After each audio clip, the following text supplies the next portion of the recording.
Bonjour chers amis, je suis Lartès, professeur de physique à la faculté des sciences d'El Jadida au Maroc. Je suis ravi de pouvoir communiquer avec vous à travers cette chaîne. Si vous avez des remarques et des critiques, n'hésitez pas à laisser vos commentaires en dessous de la vidéo. Cette vidéo vient suite à la conférence que j'ai présentée le 25 décembre 2019 à la faculté des sciences. Et vous trouverez donc le lien affiché sur l'écran et vous le trouverez également dans le descriptif de la vidéo. Alors dans cette vidéo, j'aimerais à l'aide de simulations numériques illustrer le modèle cosmologique que j'ai présenté dans la conférence. Mais avant de commencer, j'aimerais vous rappeler certaines conclusions du modèle que j'ai présenté. Premièrement, l'univers apparent, observable, est différent de l'univers réel au moment de l'observation. Deuxièmement, le principe cosmologique concerne l'univers apparent et non l'univers réel. Autrement dit, le principe cosmologique doit s'énoncer: l'univers apparent est isotrope et homogène. Troisièmement, l'univers apparent est à courbure très faible, elle est sphérique. Cette courbure est tellement faible que l'espace-temps peut être approché à un espace-temps de Minkowski, l'univers de Minkowski. Quatrièmement, l'isotropie de l'univers apparent est un indice très fort sur notre position voisine d'un éventuel centre de l'univers. Cinquièmement, l'homogénéité de l'univers apparent est une preuve de la non-homogénéité de l'univers réel. Sixièmement, l'expansion dans le présent modèle signifie un déplacement harmonieux et synchrone des sphères cosmiques, telle qu'une onde sphérique divergente. Cette description diffère de celle adoptée par le maître, qui lui avait associé la signification d'une distanciation homothétique, mathématiquement parlant, en introduisant un facteur d'échelle qui gouverne cette expansion. Septièmement, la loi de Lemaître, issue de la métrique de Robertson-Walker, c'est une métrique qui retrouve en quelque sorte une équation similaire à la loi de Hubble. Alors, je vous présente les détails sur l'écran. Et vous remarquez que l'équation qu'on obtient, qui s'écrit comme V de t est égal à H de t fois d, est une équation à une seule variable, t. Cette équation elle est de nature même différente de celle de Hubble. La loi de Hubble, elle doit s'écrire en réalité comme suit: la vitesse de la galaxie I à l'instant t, le temps d'aujourd'hui, moins ti, le temps de passé, puisqu'on observe cette vitesse dans le passé, est égal à h fois la distance à l'instant d'aujourd'hui moins l'instant du passé, t moins ti. Et du fait que t moins, cette distance, on peut la représenter simplement par la quantité cti, c'est la distance parcourue, et vous allez voir que c'est une équation qui est plutôt à une variable t, mais alors elle a en plus un paramètre t. Ce ne sont donc pas les mêmes équations. Donc la nature même est différente. Alors vous allez constater vous-même que le modèle que je propose ne représente ni une solution ontologique, comme c'est le cas avec le maître qui a introduit dans le modèle de Friedmann-Lemaître, Robertson et Walker, qui a introduit la constante cosmologique, ou ce qu'on appelle en d'autres termes l'énergie sombre, ni une solution législative qui prétend adopter un nouveau cadre théorique autre que la relativité générale ou la mécanique newtonienne.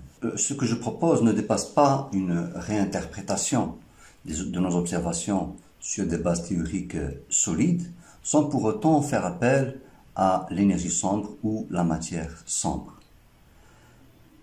Cependant, je vise par le biais de ce travail d'ouvrir et encourager les nouvelles voies de recherche théorique qui se passent ou qui effacent le noir de nos modèles cosmologiques, c'est-à-dire qui effacent l'énergie noire et la matière noire. La première simulation est consacrée à la déduction de la loi empirique de Hubble à partir d'un univers en expansion décélérée. Cette loi de Hubble, considérée comme preuve de l'expansion, est aussi une preuve d'une expansion décélérée et non une distanciation homothétique comme le prétend le modèle de Friedmann-Lemaître Robertson Walker FLRW, ou qu'on appelle communément aujourd'hui, avec le modèle standard de la physique des particules, le modèle lambda CDM, lambda pour l'énergie noire et CDM pour Cold Dark Matter. Imaginez que l'univers est une onde sphérique divergente amortie. Initialement, l'onde se propage à la vitesse c dans toutes les directions, et l'amortissement de cette onde s'accompagne de la diminution de la vitesse de propagation. Cette vitesse est la même quelle que soit la position par rapport au foyer à un instant donné de l'horloge cosmique dont nous sommes munis, puisque nous sommes à proximité du centre. Regardons à présent la simulation de la cinématique universelle apparente et celle de l'univers réel. Sur cette image, je représente schématiquement l'univers apparent. Les cercles en blanc indiquent les positions apparentes des galaxies autour de nous. Les photons reçus sur nos télescopes ont mis des durées de voyage dépendantes de la position de la source qui les a émises. Les photons qu'on reçoit de façon simultanée sur les lentilles de nos télescopes ont été émises à différents moments de l'histoire de notre cosmos.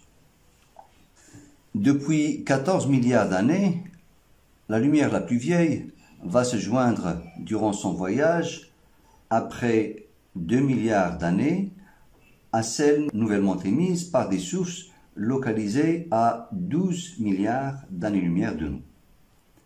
Et puis l'ensemble se joint après 2 autres milliards d'années à celle émise par des sources se trouvant à 10 milliards d'années-lumière et ainsi de suite. Alors, cette simulation est basée sur les équations que j'ai présentées dans la conférence.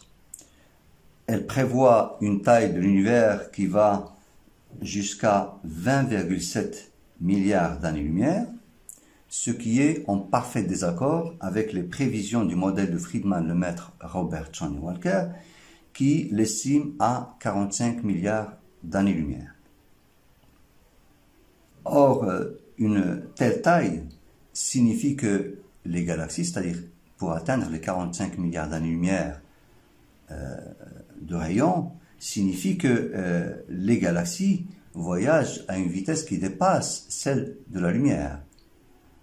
Et ceci est impossible, car en contradiction flagrante avec un principe de la relativité, celui de la vitesse limite de la lumière. La lumière étant une vitesse limite, mais elle est aussi une constante universelle, donc elle a un statut supérieur. Alors, remarquons au passage que l'univers observable, il y a 14 milliards d'années, avait déjà au minimum la taille d'une sphère de 14 milliards d'années-lumière. Dans le présent modèle, cette taille ne sera pas expliquée à l'aide d'une théorie inflationniste, purement spéculative et non vérifiable. Donc, ce qui permettrait d'expliquer raisonnablement et sans contredire notre intuition la taille de l'univers qu'il avait il y a environ 14 milliards d'années. Par contre, L'idée d'un univers cyclique permet d'allonger l'âge de l'univers actuellement connu de plusieurs ordres de grandeur, ce qui permettrait d'expliquer raisonnablement et sans contredire notre intuition la taille de l'univers qu'il avait il y a environ 14 milliards d'années. Portons maintenant sur un graphique la vitesse de la galaxie observée en fonction de la distance où elle se trouvait dans le passé relatif à l'instant de l'émission de la lumière qui nous est parvenue aujourd'hui. Comme vous le constatez, voici exactement la courbe de Hubble que j'obtiens à l'aide d'un univers en expansion freinée. Une expansion accélérée devrait aboutir en principe à une courbe de type Hubble décroissante, c'est-à-dire que la vitesse décroît avec le temps. Que verrait-on si l'on se trouvait un peu décalé du centre d'un autre univers? Alors, à partir de cette simulation, nous voyons que le fait que nous ne soyons pas exactement au centre de l'univers a pour effet d'induire une légère anisotropie des accélérations, ou une anisotropie cinématique, comme publié par Jacques Collin et ses collaborateurs. L'article est donc présenté sur l'écran. On retient en conclusion que, premièrement, l'univers est en expansion décélérée, car ceci est un fait observationnel. La loi de Hubble telle qu'il est la preuve de cette décélération. Deuxièmement, l'univers est cyclique. Troisièmement, l'univers a déjà atteint le milieu du cycle où la contraction est déjà en route, ce qui veut dire que toutes les sphères cosmiques sont immobiles l'un par rapport à l'autre aujourd'hui, mais ce n'est pas ce qu'on voit, car ce qu'on voit appartient au passé dans lequel toutes les galaxies étaient en mouvement de récession par rapport à nous. Quatrièmement, la phase de décélération a duré 14 milliards d'années. Les 14 milliards d'années ne représentent donc pas l'âge de l'univers, mais uniquement la durée de la phase de décélération. Une infinité de cycles peuvent être envisageables et l'âge de l'univers serait beaucoup plus grand que l'âge que vous connaissez des 14 milliards d'années. Et enfin, cinquièmement, le cycle de contraction s'effectuera sur la même durée, vu la symétrie des équations, par rapport à l'instant présent, l'instant d'aujourd'hui. Remarquons tout de même la chose suivante.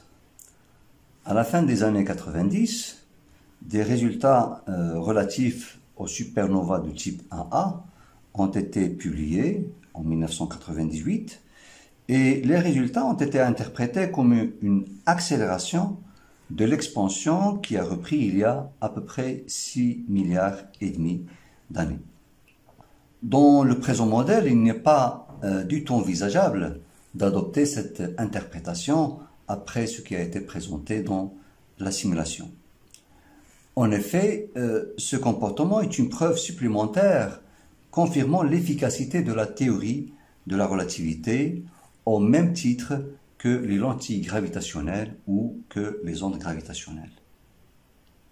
Ce comportement est fidèlement reproduit lorsqu'on tient compte des corrections relativistes.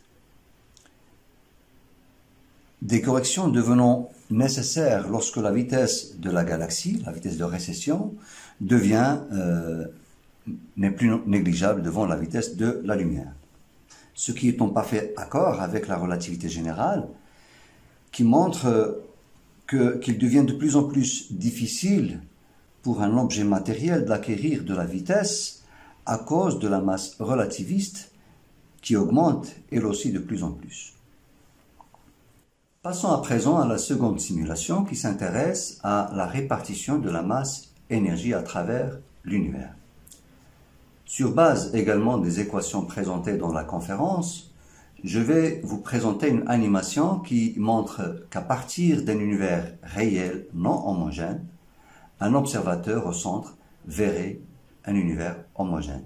Et ceci, bien sûr, n'est qu'une apparence. Je vais donc illustrer le fait que les apparences peuvent être trompeuses, ce qui a conduit les cosmologistes à adopter le faux principe cosmologique ou, comme nommé par certains, le principe copernicien. Sur cette figure, la courbe en rouge représente la répartition de la densité de masse-énergie, tel qu'il a été il y a 14 milliards d'années. À cause de l'expansion, cette densité diminue avec le temps.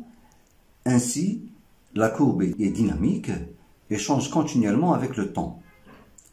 La simulation va nous montrer comment, à partir d'un univers réel non homogène radialement, l'univers apparent est bel et bien homogène. Vous remarquez que la densité apparente est répartie sur un plateau.